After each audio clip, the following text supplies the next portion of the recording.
This is WPSL Port St. Lucie, the talk of the Treasure Coast.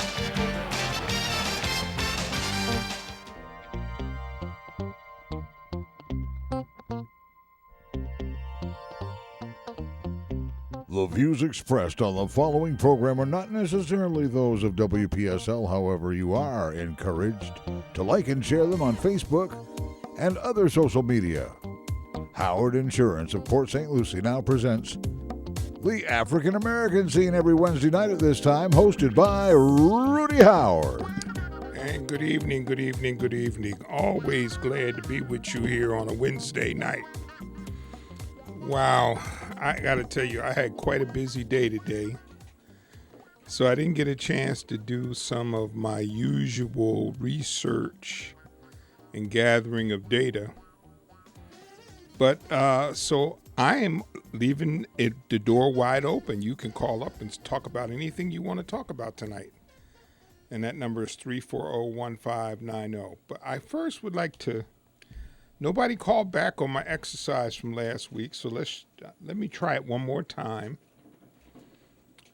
Here's the exercise. On a piece of paper, I want you to split it in half. And on one side of the paper, I want you to list all the reasons you are a Republican and how the party has benefited you.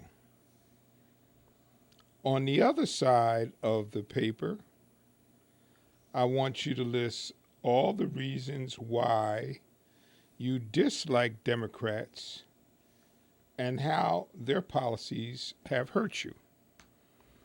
Okay, so one side, tell me why you're a Republican and how that has helped you. And on the other side, tell me why you dislike Democrats and how those policies have hurt you. No ideology. No President Trump didn't win the election. That doesn't count. You have to give concrete information as to why you're a Republican and how that's benefited you. And then I want you to tell me why you dislike Democrats and how their policies have hurt you. And no conspiracy theories either. No conspiracy theories. And you get 1 point for each one.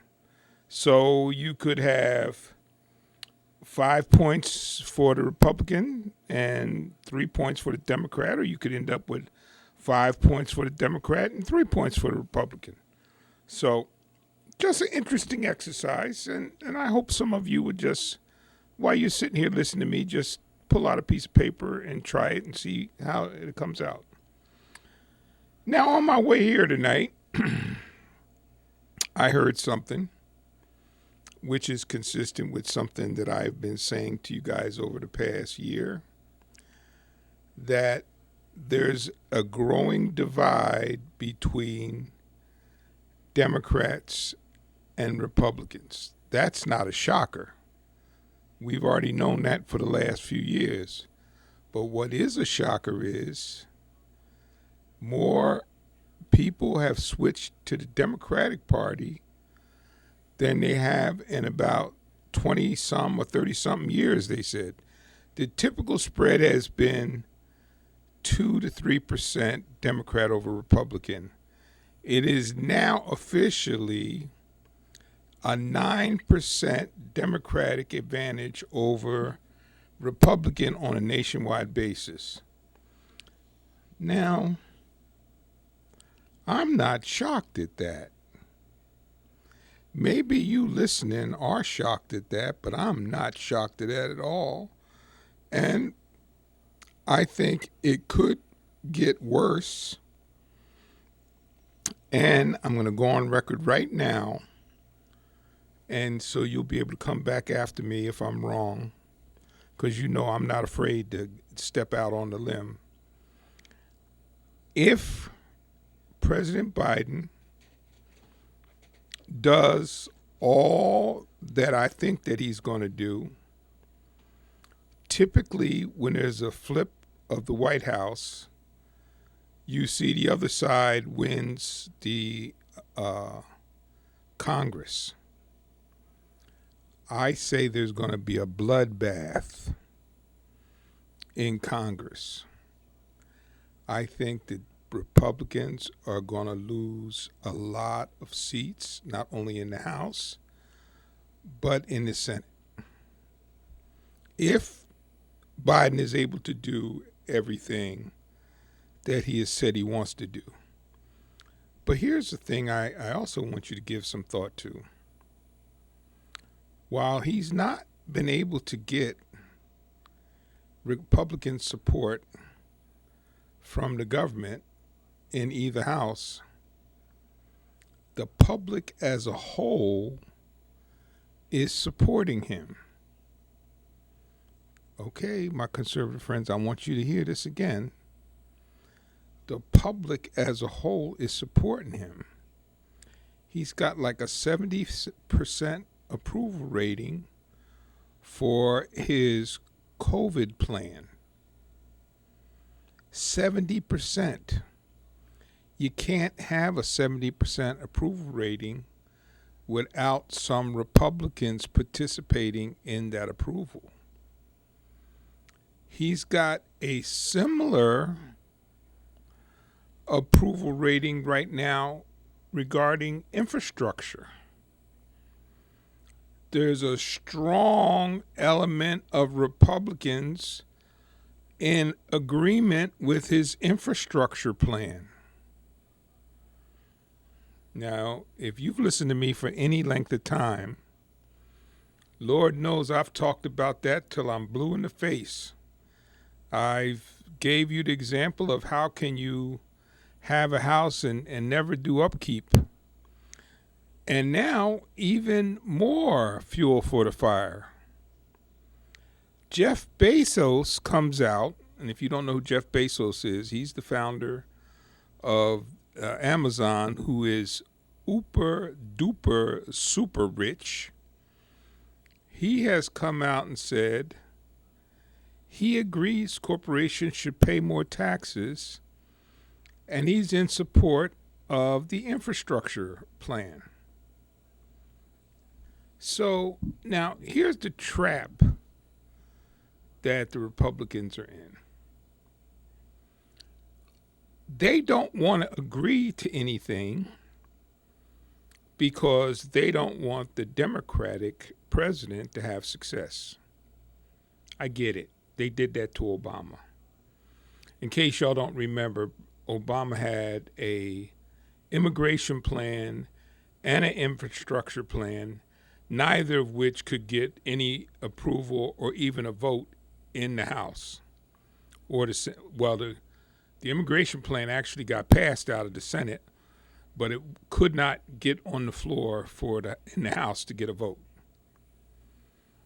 So now they're saying no, because they think that's the key to securing more power in the government, is to just block anything that a Democrat wants to do.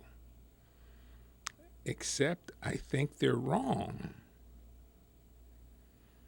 I think a lot of my listeners right here tonight that are listening to me and disagree with me a lot are not disagreeable about an infrastructure plan. They're not. I know you're not. Now, you may not come on here and tell me you agree with me, but I know you don't disagree. You do not disagree because, now listen, Port St. Lucie is a different animal. Port St. Lucie is 60 years old. Most of the pipes and things in the ground in Port St. Lucie are not very old. And I'm a Port St. Lucieite, but I still know my friends, brothers and sisters, white and black, in Fort Pierce have a very aged infrastructure. Things need to be fixed. Things need to be upgraded. And how can you deny that? Those pipes that are in the ground that are 100 years old, we've seen what happened in Jackson, Mississippi. We seen what happened in Flint, Michigan. This stuff has to be fixed. It needs to be upgraded. It don't last forever. At some point, I don't think there's a conservative in America that would say you never need to upgrade any of your infrastructure. There's nobody that bizarre in their political point of view that they would say, no, we don't need to upgrade our infrastructure. That would be just totally insane. The question, they don't want the money waste. One of my strong supporters and listeners every week, Steve, the other Steve, is one I know is very concerned about wasteful spending and wasted use of the taxes. And I would just say that, yes, we need to be concerned about that, but doggone it, we need to fix our infrastructure. The roads, the bridges, they need to be fixed. They need to be upgraded. They need to be tended to. And Biden's doing that. And he's telling corporations, ante up, step up to the bar, put some money on the table. You're going to have to help us fix up the country. Why would they not do that? You tell me, please tell me why they would not do that. Jeff Bezos sees the importance of doing that, which is why he is supporting an increase in taxes. And I've already told you ad nauseum about the patriotic millionaires. They've been a long time proponent of saying the rich need to pay more taxes. So if the rich has to pay more taxes to help to fix our roads and bridges, are you finding that objectionable to raising taxes for that purpose? Really? You really have a problem with that? Call me up and explain to me why you'd be against that, other than to say we're going to add to the debt. And I have a counter argument for that. But what say you? Are you okay with Biden's infrastructure plan? I would just tell you that at one time, see, here's the thing about us. And this is what makes me proud to be an American. When we decide that we're going to do something and we get committed to it, there's nobody better than us. And I don't like saying things like that because I think that's kind of braggy and I don't like to do that. But there's just nobody better than us once we commit to doing something. You just think about what we have just done. We went from 0 to 100,000 miles an hour in getting vaccines. There is not a country on this planet that is even halfway to what we've done, because we decided it was necessary and we were going to do it. And that's the way it always is with us. Once we decide we are going to do something and we go all in, it almost always ends in success. That's what makes us different. We can do that, and we have just done it. We got 100 million vaccines in arms in like 60 days. It's absolutely unbelievable. So why am I saying that to you? I'm saying that to you because there's no reason why we can't improve our rail system. Our rail system is a joke. It's a disgrace. When you look at what they're doing in Japan and France and China, and we look at our old beat up raggedy rail system, it's just absolutely ridiculous. And we got my friend Winnie on line one. Yes, Winnie. How you doing, Rudy? I think that's I'm trying to be American too. That's a good idea. About it, super rich. Pay for it. That's a great idea. I'm all for it. I'm 100% for it. Oh yeah. 100% for it, Rudy Howard, because and that'll be a bit. He had the roads and bridges. So here for Pierce, there's lots of upgrades. Yep. 100 years old is still bad. I had called the city. They shot that 1%. We had to vote for the 1% of 0.5% or something. She said to fix up the roads or something like that. But and it's still bad. 13th Street. All the list go on and on and on. 100 years old. You right? Upgrade. But I'm all fun about it. That's a good idea. I'm proud of him and have. They're doing a good job. They're doing an excellent job. I think and so. Who have to pass it though? Republican. How that really works? Let me just share this with you, because this is an example of something he did that nobody is going to even pay attention to. I have a young lady, 28, college graduate, got her degree in hospitality out of UCF. She's been laid off. Now, under the old Affordable Care Act, when Trump was there, as strange as it's going to sound, is if you had no job and you were laid off, there was no way for you to get health insurance, because you couldn't apply to the marketplace to get health insurance, because you would not be eligible because you had no job. With the change that Biden made, these young people can now get health insurance. They can't get a subsidy, but they can get catastrophic coverage.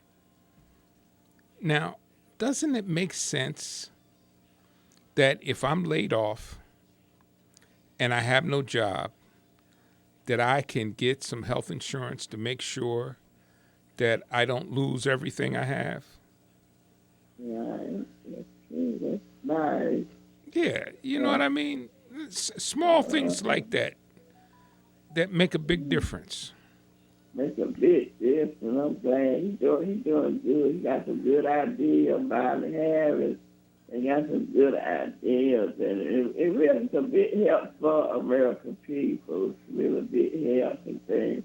Yeah. And so that's a good idea. He'll tax the super rich and make them pay, they'll pay for the road and the bridge, and things like that. And I said, ooh, that's a good idea. I like it. Yeah. I got excited. Okay, thank you, Winnie. And I hope, it'll work out for us and the American people. I know you've been saying that they should pay the tithes of Donald Trump and Republicans, but they should pay their fair share. You've been saying that for years. They should pay their fair share. Yes. So now they're like you're going to help them. All right, y'all have a good night. Okay, Bye-bye. Take care, Winnie. Yeah, and she's very enthusiastic about it. But here now, let me just tell you this, for all of you that are sitting there going, Lord have mercy, this man's gonna raise taxes, blah blah blah blah blah. Let me say this to you. Just think, if you will, about the number of jobs that will be created and that will be required to rebuild our infrastructure. Think about that, would you? Just put your genie hat on and allow yourself to imagine how many jobs that will be, and how those jobs will have a direct impact on the amount of tax revenue coming into our country. Bingo. Bingo. Think about it. When you think about what's going to happen, you're going to see people out there working. So what's going to happen? They're going to have money. They're going to be able to go to the restaurants and take their kids out. They're going to be able to go to Disneyland maybe once a year, or Universal, and support those beautiful places that we have here. They will be able to support the local businesses, maybe pay for their kid to play soccer or have a baseball or basketball league. All of that money will trickle down into our economy as we are revitalizing our infrastructure. Now, tell me how that does not make sense. So, if you continue to be the party of no, I'm going to tell you right now, and you know, some people I haven't heard from Carlos in a long time. You know that, Cliff? I haven't heard from Carlos in. He still gets through the Tom Sullivan show every once in a while. Does he? Yeah. No, I haven't heard him. But anyway, so as you are thinking, and I know I got you thinking about the impact of this, just think, if I am able to benefit from the impact of an infrastructure program, and I know that the people responsible for that are the Democratic Party, where is my allegiance going to be with the Republican Party? See, I think if you're smart and you're a Republican, this is time that you need to probably step out on your own and say, I am not going to be against an infrastructure plan. Because if you are, you're probably against something that your constituents want. Am I reaching you? Am I making sense to you? So if Rubio and Scott are saying no to infrastructure, what does that mean to you? I wonder how many other grandparents out there like me have grandchildren that are affected by lead in the water. That's an infrastructure problem, because we're talking about old pipes in houses, but there's old pipes under the ground bringing water to those houses too. That's what I've been talking about. Yeah. So,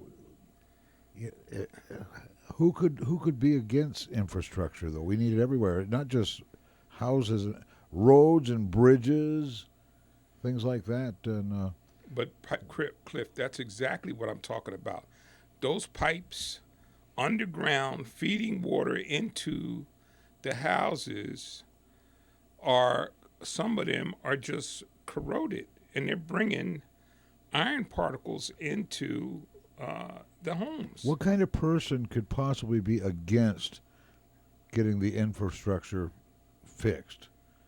Because if little babies 1 and 2 years old are showing high lead levels, and there doesn't seem to be any answer in sight right away, so do we just all have to just wait and see what happens? Is there anything we can do? Can we knock on a door or make a phone call and say, hey, we need some infrastructure stuff done? That brand new Roosevelt Bridge down there, about a big old piece just fell off of it onto the old road below one day, and it disrupted traffic for quite some time because they had to stop. They had to close down that lane of the bridge and get to work on that thing because that bridge was not built very long ago. That's right. And there's some bridges that need replacing, and I know we're finally in Fort Pierce going to get a new North Bridge. Yep. It'd be nice and big like the South Bridge. Yep. The problem is can they go north or south of the bridges we've got coming in the inlet, which is not too likely. Anything that big is not necessarily going to want to come in through the inlet, but we got all those miles and miles of Indian River Lagoon. We should be able to pull into the inlet and go north or south. Yep. But I think, listen, I think people are finally getting it. When I heard today about the change, and I had sent this to one of my conservative friends, and we were having a debate. There's been a massive people re-registering out of the Republican Party, and I say this every week, but there's this group of people in the middle that's quiet. They don't protest, but they don't like injustice. They don't like it. And they'll register their position in ways so you can see it, but it's not going to be out loud. And I think that's what we're finding now. They're like, you know what? Just like I'm going to tell you the other thing here, which is a hot topic right now, this voter registration. And everybody's saying, here's the magic act that they're trying to give you. All I want is voter ID. What's wrong with that? See, that's the argument. All I want is voter ID. What's the big deal? Why are you giving us a hard time about voter ID? Why are you saying that that's racist? And here's my response to those people that have said that to me. Why do you want a voter ID? Do you know what it takes to register to vote? In the past, once you registered to vote, all you had to do was come to the voting polls with your voter ID card. My mother worked at our local voting precinct for 15 years or thereabouts. She was a supervisor for the last 4 or 5 years she worked there. Not one time did I ever hear her say any issue of voting fraud, including the 2000 election, which was rife with all kinds of problems, but we didn't have any voter fraud. Did we have any voter fraud, Cliff? No, we had hanging charge. That's the distinct memory of that year. And we had a bad ballot in West Palm Beach, but there was no voter fraud. So the question is, why do they want to do it? And the question, and listen, you're playing us cheap by saying, all we want is an ID. What's wrong with that? That's what you hear. We just want an ID. Why is anybody complaining about having an ID? The question is, why do you want an ID? As opposed to saying all we want is an ID, answer my question, which I keep asking, is why do you want a voter ID? Tell me why you want one. At least if you could give me an argument for why you want one when there's no evidence that anything has happened that seems to require you to need one, I could be convinced. But nobody can tell me why they want one. How can we need something even more than what we already have? Because they do ask for ID when you go to vote. It's not like anybody's being deprived of vote because they don't have ID. Maybe not in Florida. there's probably if there's some instances going on, they're not here because we've got a supervisor of elections office here that others can look upon from a far distance and say we need to do it like that. Well, she's been outstanding. And we have mail-in balloting. And we've had it for a long time. Because my wife has or most of the time, I like to go vote. My wife chooses to do mail-in balloting. No problem with it. So why is it a problem all of a sudden? We all know why. But see, again, not to lecture you, but you can win votes. But you can't win the hearts and minds of people the way you're trying to do it. You're trying to bully people. People do not like to be bullied. That's just not the way to do it. You can win the hearts and minds of people. You could convince people that you have an ideas worth pursuing, but you have to bring ideas to the table that incorporate everybody, not just a small group of people, because that is not going to do it. But you can do it. It's possible if you can expand your reach and expand your thought process and expand your ideas. Do that, and you won't have to cheat. You'll be able to win some people to come to your side without any of the rigmarole that you're doing now. But everybody sees through it. But I don't know why you think, well, all I want is a voter ID, and you say that in a very innocent way, and you think that takes everybody off the mission. No, it doesn't. The corporations see it. Everybody that is learned and reads and understands things can see that that's nothing more than a ruse. That's all it is. And what the real issue is, you don't want people to vote that don't vote like you. And that's not right. That's not American. That's not democracy. You can call it whatever you want to call it, but that is not democracy, and that is not the America that I know and love. Just not. You can't win it that way. It'll just continue to fester and grow ugly sores and infections within our society because we do not want to open up the door of ideas. Open them up. Reach out. Touch some people. And you'll be surprised at what you might get back. The other thing, has anybody been watching this George Floyd trial? Have you looked at any of it, Cliff? I've been looking at the news headlines like I hear hourly around here and such, but I've over the period of time that it's been going on, I've watched a lot of what's gone on. I've seen all the videos that they've got that they're using, and I'm hearing a little different now than just a flat denial. We were hearing a lot of that, but I'm hearing a lot of the police officers and supervisors especially that said that there was no need for the officer to have his knee on George's neck.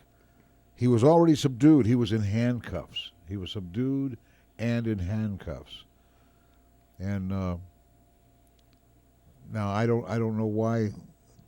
I hear them say things like, "Well, he was on drugs, he was on this, and he was on that." But if he was already in custody and already handcuffed, and not having, I don't have any police training. I don't know what the standard procedure is, and all departments have their own procedures, and they're all well rehearsed and such. But every now and then they do something really stupid. Well, when's it going to stop? How is it going to stop? How can we stop this dilemma that keeps on happening over and over again? That's why we have history, so we can learn from history, so we don't make the same mistakes over and over Well, again. I think we have witnessed something that you've heard me talk about again, something here that I've talked about many times. The key to stopping unjust actions by police is for good police officers to turn on bad police. How many times have you heard me say that? Well, the bad cops make the good cops look bad. The good cops ought to be mad, and they ought to do something to help straighten it out. They're on the inside. They can see this. And I think we are seeing for the first time in my lifetime that I have seen a trial where you got the police actually turned on the police officer and they're saying he was wrong. He was wrong. First time. I can't remember any other time in my life. If you remember a couple months back, I did a story about this police officer in Buffalo, New York, who stopped a police officer from doing something in the course of arrest that she felt was over the line. They fired her after 19 years on the police department and took her pension away. She's still fighting to get that back. But what we're seeing now, I'm telling you, I swear, I believe we may have hit a turning point when you see other police officers willing to say, no, I am not going to support that. That was wrong.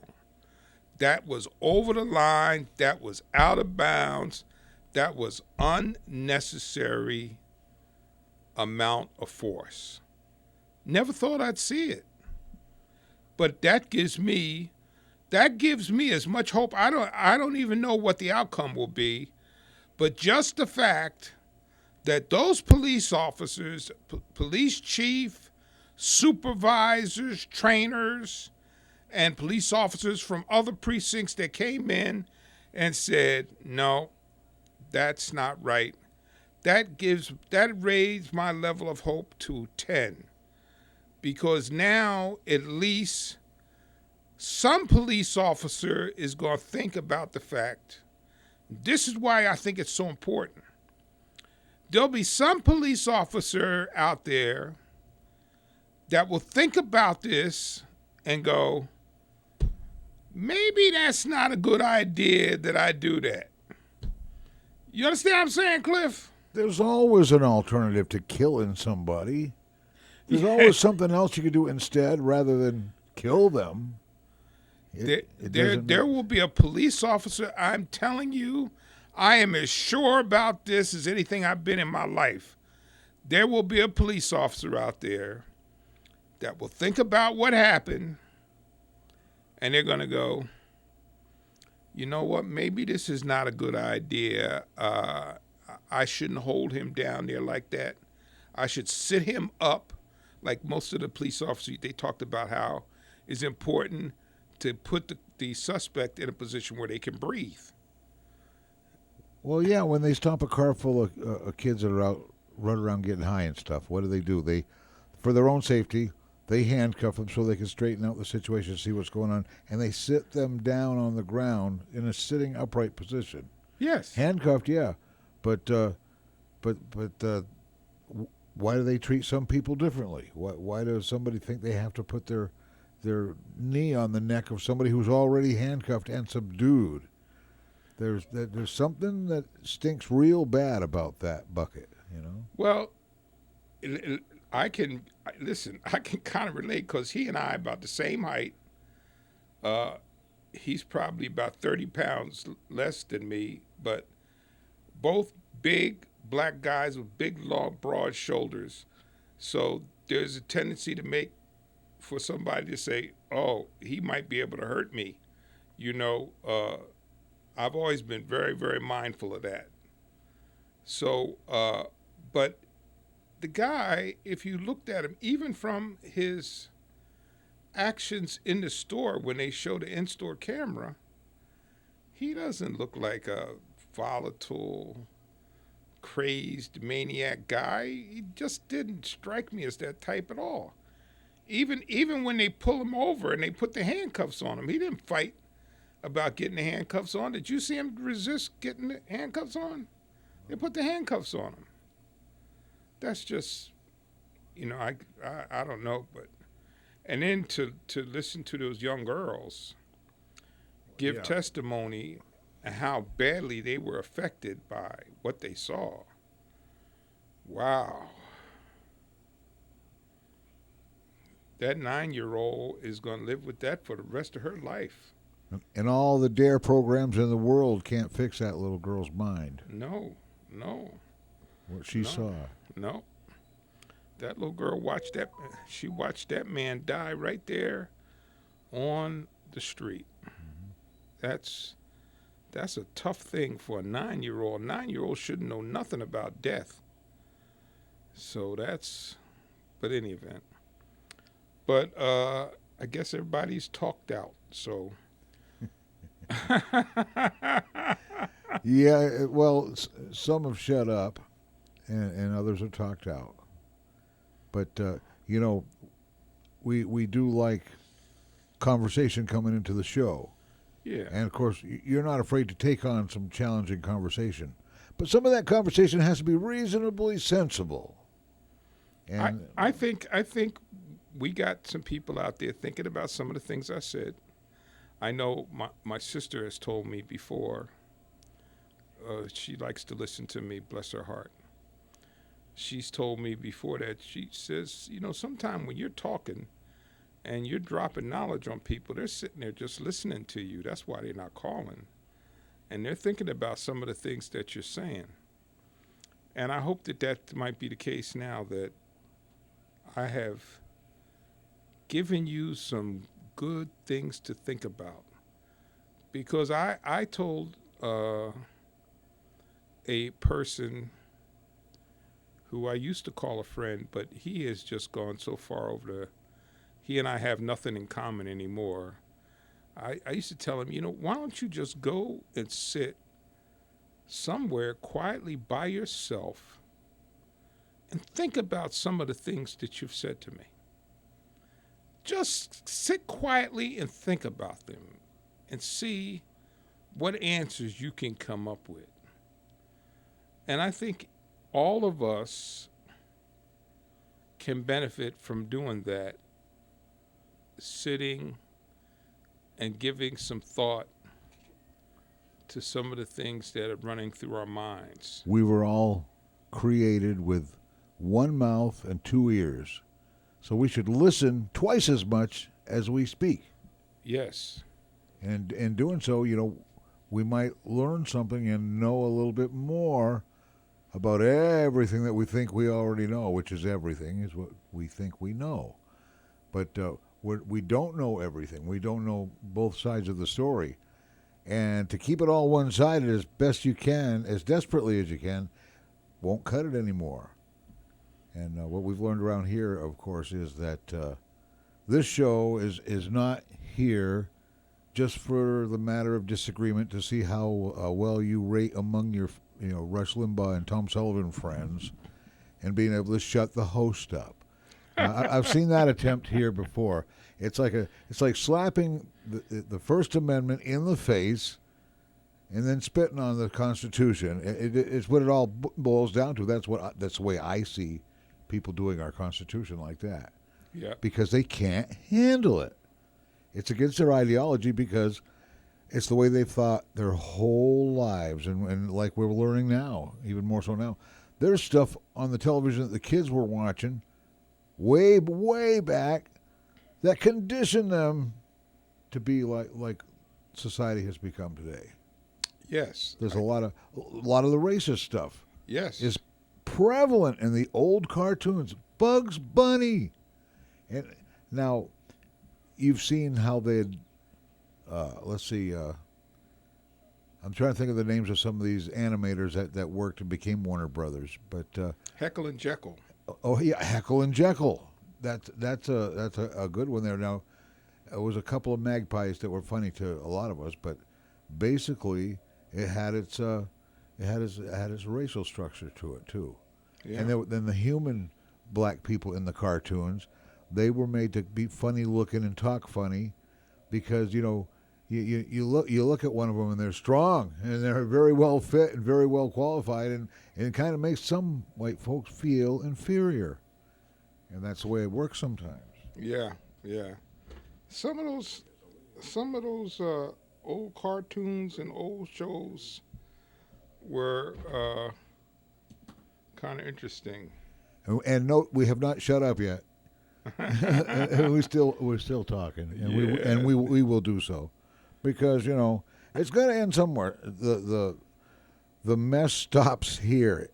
If it doesn't stop here, it's going to stop somewhere, and let us all do our part to stop it. Listen, one of the things, and I grew up as a kid, I loved Tarzan. Okay? Tarzan was the most racist TV program and movies of all times. You had one white man in the middle of Africa beating up all the natives and controlling all the animals. That's like, he was the Superman in the jungle. And public schools didn't help all of us when it come to that kind of thing, because we all went to schools that taught us that black people came out of Africa. And then we watch Tarzan and we get this picture in our mind that all black people came out of the jungles of Africa, but that's not so. That's absolutely not so. I can stick my neck out and say something, and I don't really care what anybody thinks about what I think, but who should, right? But I think the black people actually came out of Egypt, the gods of Egypt. You look at some of the statues in Egypt that during some of the wars, they've messed up the faces of a couple of them so that you won't see the facial features that show you that the gods of Egypt were black. Okay. Yeah, that's true. There was some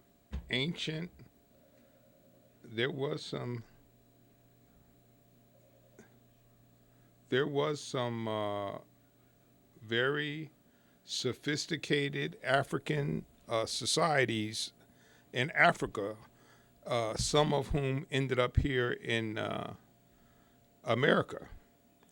And listen, here's some of the things that create challenges. You had people over there, they built roads and houses and bridges and stuff in Africa, and they did it before we were ever even a country. And they came here, and some of them brought that knowledge and that expertise with them while they were slaves. They had some other skills that the master was able to use to help build up his particular property. Yeah, and as strange as it may seem and how rare it might have been, some of these folks had acquired some skills that were kind of unbelievable and worked right alongside of the inventors that we all proudly quote in our history books and stuff. That's true. That's very true. And we've talked about a lot of that stuff on here. Where, when I talked about the first, was it the first vaccine that was created in Boston, was developed by a African who had seen in his country a process whereby they took an infection and put it into a particular wound, and the wound ultimately became better, which was something that had never been done. But the doctor took credit for that. So, no, not a good call? No, it's one of those annoyers. They want you to shut up, Rudy. They don't want you to say anything that shows that you have any knowledge. Of course, they know that you do your homework and you do your research. And if they could read, they could do theirs too. Yes, But there's folks who can read and there's folks who won't read. If you have an ear to hear with, listen. Yeah, You know? well, you know what? And you know, there's things you can learn that are really beneficial to you if you take the time to read them. And I'm reading a book right now called Red Summer. And it's about the summer of 1919.